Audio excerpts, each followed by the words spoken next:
New Age Movement ni adalah satu gerakan yang mana mempercayai tentang kebatinan. Gerakan ini dicetuskan oleh seorang mamat ni, iaitu Emanuel Swedenborg. Bila kita baca, kita tak rasa dia ni benda yang salah, tapi dia percaya tentang satu benda yang memang lain daripada Islam, iaitu dia percaya bahawa kita semua ni yang tengah tengok saya ni semua adalah daripada satu roh, dan roh itu ada dalam setiap manusia.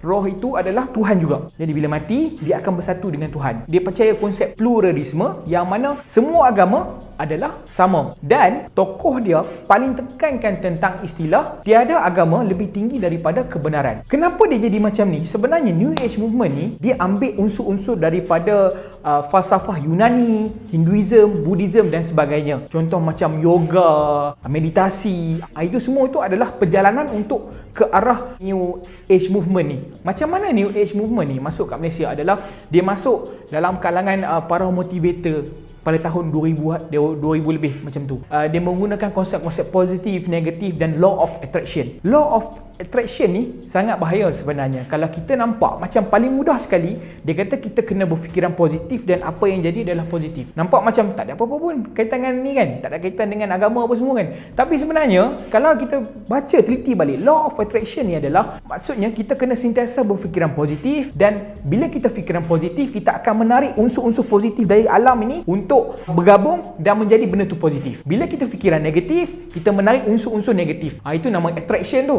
Jadi bila kita terlalu mempercayai benda ni, kita akan rasa bahawa aku fikir positif baru benda ni jadi. Kalau fikir negatif, benda ni tak jadi. Sebagai orang Islam, kita kena percaya bahawa semua benda ini datang daripada Tuhan. Tuhan yang tentukan baik, buruk dan sebagainya. Walaupun kita fikiran positif, kadang-kadang kita dapat kesusahan sebab Tuhan nak bagi ujian. Jadi benda itu masuk dalam kalangan para motivator, iaitu pada tahun 2010 ada satu konsultan ni, dia kena diharamkan oleh pejabat mufti wilayah persekutuan sebab dia mengamalkan konsep ini.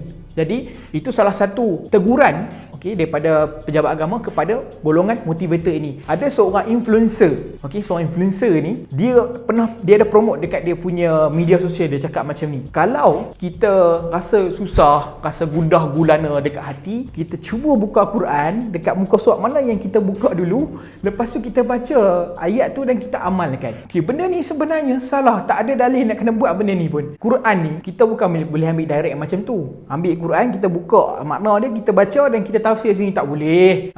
Setiap perkataan tu dia ada sebab kenapa diturunkan, kenapa perkataan tu macam tu. Satu lagi benda yang bahayanya, ada satu istilah, satu benda yang nama dia Maraga Sukma, yang mana ajaran New Age ni dia percaya bahawa kita ni, kalau kita betul-betul boleh bermeditasi dan sebagainya, roh ni boleh keluar daripada badan. Ni saya pernah jumpa saya pernah jumpa satu hari, ada seorang mamat ni, dia cakap kat saya, dia cakap kita ni kalau semayang khusyuk, badan kita dekat tanah, roh kita dekat langit kedua. Dia cakap macam tu kat saya tak bohong. Tapi itu dah salah satu ajaran New Age Movement yang mana kita tak boleh ikut langsung. Dan lagi satu, ada ajaran lain yang mana ada unsur New Age Movement adalah yang baru diharamkan, iaitu daripada Syekh Ismail Kasim. Syekh ni pun dah diharamkan dekat oleh majlis agama.